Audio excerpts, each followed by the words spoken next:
भगवान भोलेनाथ के सिर कैसे आया चंद्रमा और गले में नाग। आइए जानते हैं शिव श्रृंगार का पूरा रहस्य। भगवान शिव को शक्ति का भंडार कहा जाता है। इसी कारण उन्हें महान देवी देवताओं में से एक माना जाता है और यही कारण है कि संसार में सदियों से उनकी पूजा की जा रही है। सावन माह तो पूरा भगवान शिव को ही समर्पित है। इस पूरे महीने में भगवान शिव की विधिवत पूजा करने से शुभ फलों की प्राप्ति होती है। जीवन दान देने वाले भगवान शिव को लेकर काफी कहानियां प्रचलित है। भगवान शिव का रूप देखें तो उन्होंने गले में सांप, जटाओं में मां गंगा, माथे में चंद्रदेव, हाथों में त्रिशूल और डमरू लिए हुए वो नजर आते हैं। आपको बता देते हैं कि भगवान शिव की हर एक वस्तु किसी न किसी का प्रतीकात्मक स्वरूप मानी जाती है। आइए फिर जानते हैं कि भगवान शिव के इस श्रृंगार के पीछे की क्या कहानी है। देखिए, पौराणिक कथा के अनुसार जब देवताओं और राक्षसों के बीच समुद्र मंथन हो रहा था तो उसमें कामधेनु गाय मां लक्ष्मी के साथ साथ हलाहल विष भी निकला था, जिससे कि पूरी सृष्टि को बचाने के लिए स्वयं भगवान शिव ने इसका पान कर लिया था। लेकिन विष का प्रभाव इतना ज्यादा था कि उनका शरीर तपने लगा था। ऐसे में शरीर से विष के प्रभाव को कम करने के लिए भगवान शिवजी से चंद्रदेव ने प्रार्थना की कि हे प्रभु, आप मुझे अपने माथे पर धारण कर लीजिए, जिससे कि आपके तपते हुए शरीर में शीतलता प्रदान हो जाए। भगवान शिव ने चंद्रदेव की इस बात को मान लिया और जैसे ही उन्होंने चंद्रदेव को अपने माथे पर धारण किया, शरीर में विष का प्रभाव सचमुच कम हो गया और तब से चंद्रदेव भगवान शिवजी के माथे में विराजमान है और इस पूरे संसार को शीतलता प्रदान कर रहे हैं। आइए जानते हैं कि भगवान शिवजी की जटाओं में मां गंगा के होने का क्या कारण है।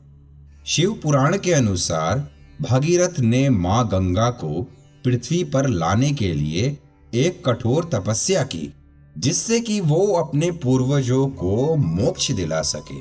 उनकी तपस्या से मां गंगा प्रसन्न हो गई, परंतु उन्होंने भागीरथ से कहा कि मेरा वेग पृथ्वी सह नहीं पाएगी और पूरी की पूरी पृथ्वी जलमय हो जाएगी। मां गंगा के इन वचनों को सुन के भागीरथ कुछ देर विचार करने लगा। ऐसे में भागीरथ ने भगवान शिव से प्रार्थना की, भगवान मेरी इस समस्या का समाधान करो।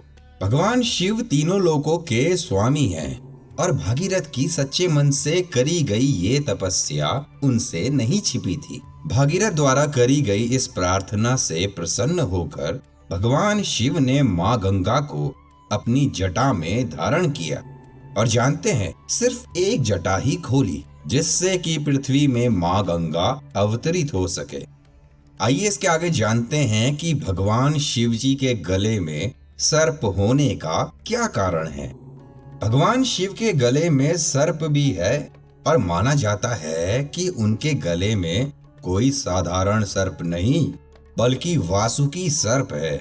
समुद्र मंथन के दौरान रस्सी के बजाय मेरु पर्वत के चारों ओर रस्सी के रूप में वासुकी सर्प का इस्तेमाल किया गया।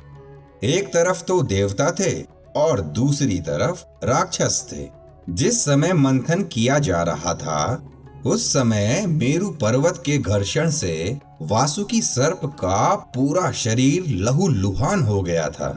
वासुकी सर्प की करुणा, भक्ति और निष्ठा को देखकर भगवान शिव अत्यंत प्रसन्न हो गए और उन्होंने आभूषण के रूप में वासुकी सर्प को गले में धारण कर लिया था। आइए इसके आगे जानते हैं कि भगवान शिव जी के हाथों में त्रिशूल के होने का क्या कारण है।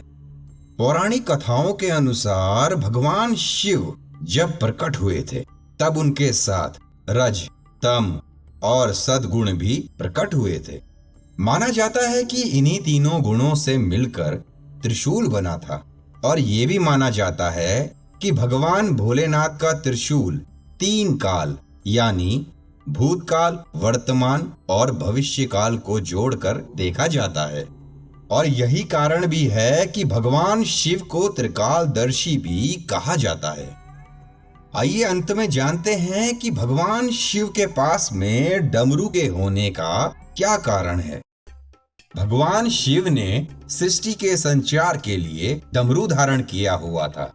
पौराणिक कथा के अनुसार जब मां सरस्वती प्रकट हुई थी तब पूरा संसार संगीतहीन था। ऐसे में भोलेनाथ ने नृत्य किया और 14 बार डमरू बजाया। माना जाता है कि डमरू की आवाज से ही धुन और ताल का जन्म हुआ और इसी कारण डमरू को महादेव का स्वरूप भी कहा जाता है। तो दोस्तों, ये था रहस्य भगवान भोलेनाथ के श्रृंगार का।